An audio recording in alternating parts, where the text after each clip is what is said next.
Introduction to an Industrial Security Concept. Definition of security. It is a state or quality of being secure, feeling safe, and stable from fear and danger. Security is protection against potential harm caused by others. Origin of security. Security came from the Latin word secura, means freedom from anxiety and fear. There are 6 types of international security principle. First, the need to know principle. Second, doctrine of least privilege. Third, principle of defense depth. Fourth, target hardening. And the last, crime prevention through environmental design or CPTED. Basic principle of security. Command responsibility. This cannot be delegated, but the security task can be assigned. Compartmentation. Need to know basis. Balance between security and efficiency. Security prevails or over efficiency. Fourth, general principle of security remain constant. Specific measures to suit operation. Fifth, security is the concern of all personnel, regardless of rank, position, or designation. Types of security measures for an effective defense against crime. Active measures involve the installation of physical barriers, security lighting, use of bolts, locks, and others. Passive measures determine from committing such an act of fear of being caught, charged in the court, or get dismissed. Major areas of industrial security management. Physical security is about keeping your facilities, people, and assets safe from real-world threat. 2. Principal security, a collection of rules and process designed to manage and reduce the risk of someone using legitimate access to an organization's assets or premises for illegal reasons. Example of personnel security. A. Procedure. B. Inquiry. C. Criteria. 3. Document and information security. Through effective security management practice and controls, this document ensures the confidentiality, integrity, and availability of your client and customer data. Example of documents and information security.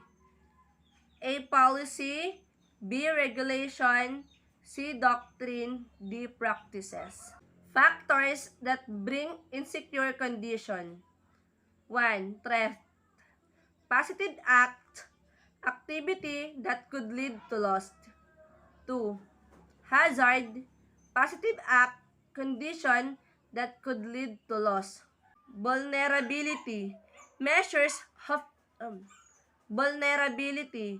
Measures of how open an establishment to intrusion, attack, or injury. Risk. Probability of an environment. 4. Risk. Probability of an event to happen that will lead to loss. Potential loss, damage to an asset. What is security hazard? Security hazard, someone who could damage an organization by giving information to an enemy or competitor. Kinds of hazard. First, man-made hazard. Human-caused event that take place in or near human settlements. The events that lead up to a man-made hazard may be the result of intentionally or negligent human action, but the consequences can be equally devastating. Example of man-made hazard: airline disaster, biological agents, disruption in services, water, sewer, communication, travel, etc., hazardous materials, transportation, and weapon of mass destruction. Natural hazard. A natural hazard is a natural phenomenon that can be harm human, other animals, or the environment. Natural disasters are divided into two categories: geophysical and biological. Example of natural hazard: drought, earthquake, laser threat, flash flood, hurricane, laser threat, tornado, wildfire, winter storm. Security hazard is a substance, event, action, or circumstances that present a possibility, probability, chance, likelihood, or threat to a person or object security, causing a loss in the state of being free from damage or threat. Types of security. Industrial security. The portion of industrial security. The portion of internal security that refers to the protection of industrial installations, resources, utilities, material, and the classified information essentials to protect from loss or damage. 2. Hotel security. The overall security of the hotels, buildings, and grounds as well as guests, employees, visitors, and day user. Bank security. This security concern with the bank operation. The objective of this is to protect the objects of this bank security. This security concern with the bank operation. The objective of this is to protect the bank cash and asset. 4. BIP security. BIP protecting refers to providing personal protection services to high-profile clients and their families in order to ensure their peace of mind, safety, and security. 5th, school security. School security refers to all measures taken to protect students and property in educational settings. And the last, 6, supermarket security. The type of security which is concerned with the protection of the store, warehouse, and storage. Physical security. Physical security refers to the security measures designed to prevent unauthorized asset. Physical security. Physical security refers to the security measures designed to prevent unauthorized access to facilities, equipment, and resources as well as to protect personnel and property from damage or harm. Barriers. A natural formation or structure that stops or hinders movements or action.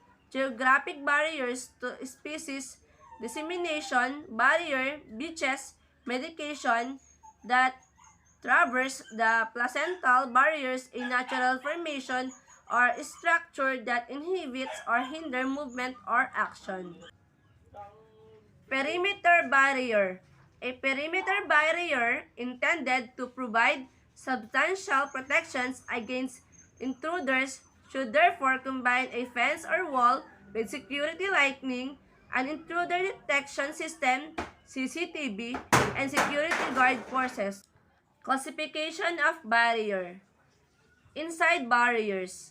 A line adjacent to protected area and passing through points of possible entry into the area such as doors, windows, skylights, tunnels, or other point of access.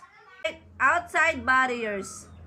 A line protection surrounding but somewhat removed from a protected area such as fence. General types of physical barrier. Natural barriers. In natural barriers refer to a physical feature that protects or hinders travel through or over. Mountains, swamps, desert, and ice fields are among the clearest example of natural barriers. Structural or man-made barrier. structural constructions made by man like fences, walls, floor, roofs, grill, or other physical means to deter or impede penetration.